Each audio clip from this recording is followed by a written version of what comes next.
Yeah, so welcome. I'm in my new studio. Um, Today I just want to talk about this cold steel SR1 light and kind of do a side by side comparison to a full tank fixed blade. Um, yeah, so let's check this thing out.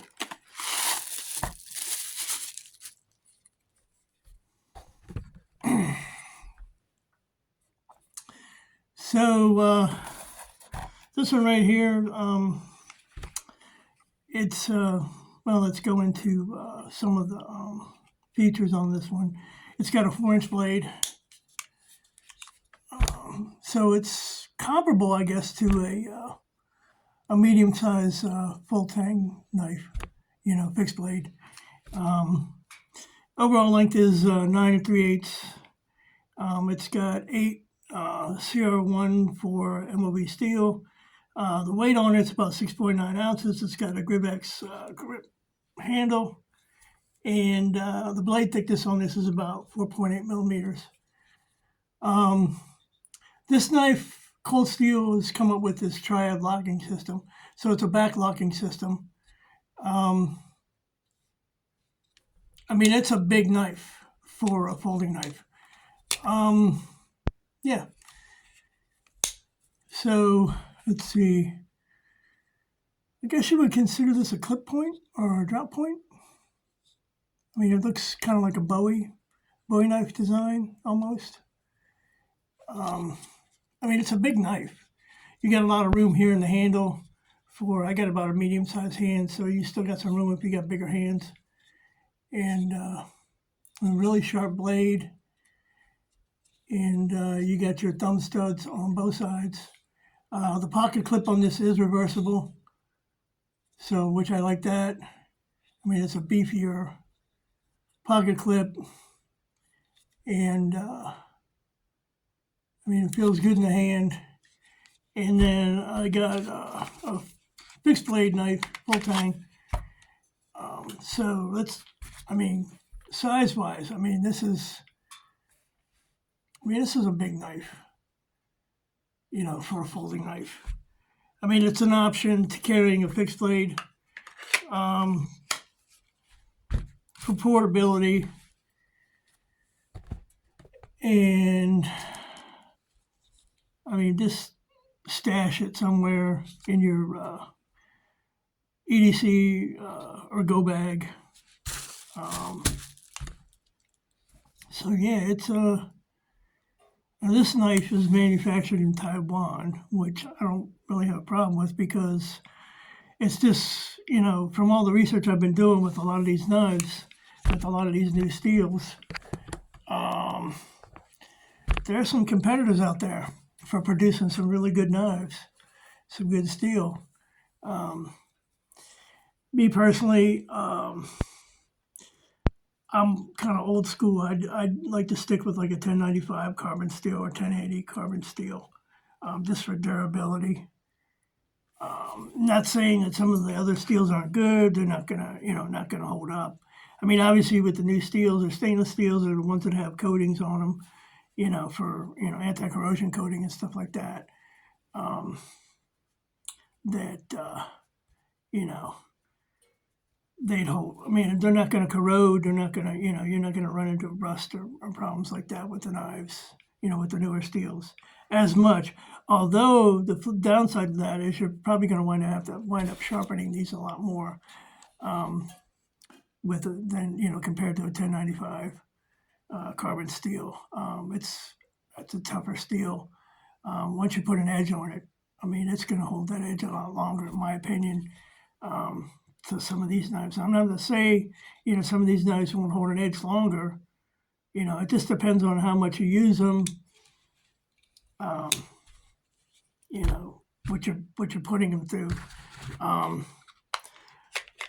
Now with folding knives, obviously you're going to have, or flippers. It's going to be, you're going to have, portability, obviously. it's going to, you're going to be able to fold the knife. You're going to be able to put it somewhere. It's not going to take up as much room, let's say, as opposed to, a fixed blade knife. I mean, depending upon the size of the fixed blade knife. Now, this is a smaller, medium size or mid size fixed blade. And obviously, with fixed blades, I mean, you get the pommel.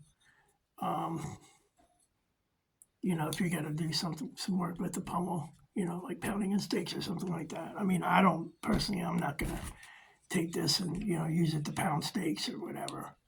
But as far as size comparison, I mean, it's a big knife for a folding knife. And I'm really pleased with it, actually. So it gives me an option between carrying a full tang fixed blade knife as opposed to a folding knife. So there's that option with that. And yeah. So I mean, I'm liking this knife. I really am. And I'm impressed with Cold Steel. I mean, they've got a lot of other designs out there. But that triad lock, I think that's really innovative when it comes to folding knives. I mean, it's a strong lock. You're going to have your other knives. I mean, obviously, you're going to have compression locks. You're going to have frame locks. You're going to have liner locks. And my whole thing with a folding knife, no matter what the locking mechanism on it is, compared to a fixed blade knife or full tang, is obvious it's going to be strength durability. You're not going to have the issues that you would have maybe with your folding knives, with the locking mechanisms and the pivot joint, stuff like that. There's always the potential of the knife failing if you're really using it hard. If you're doing any kind of batoning or anything like that, or you're really abusing that knife, I mean, eventually it's going to fail. And I've had that happen before. I've had knives fail on me when I'm really, really punishing that knife and really seeing how far I can push it with ease, and the abuse, when I'm out in the field or doing any kind of heavy work with it, as opposed to a fixed blade knife. I mean, you're not going to have as much issues with a fixed blade knife as you are, as far as failing. I mean, you're still going to have issues. I mean, a knife could still fail. You can still have a catastrophic failure with a knife. And it's all going to come down to the steel, heat treat, obviously, with a fixed blade knife, fit, finish, construction, all that. But as far as some of these newer steels, I mean, they're coming out with some really impressive things, in my opinion. Lighter weight steels. So yeah, I mean, that's pretty much all I got for now with this. I'm going to be dropping some future videos on fixed blade knives. I'm kind of leaning back towards getting more fixed blade knives, just for I'm just I like the feel of a fixed blade knife. I mean, you're not gonna. I mean, if you pull it out of the sheath, it's ready to go. Especially in inclement weather, cold weather, you're out camping, hunting, whatever. You just pull it right out of the sheath, and it's ready to go.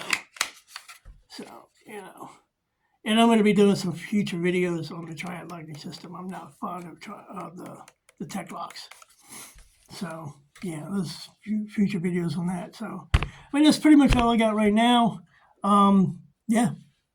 So please feel free to subscribe, like, comment. I'd appreciate it. Help the channel grow. And I'll see you soon. You have a good day, and I'm out.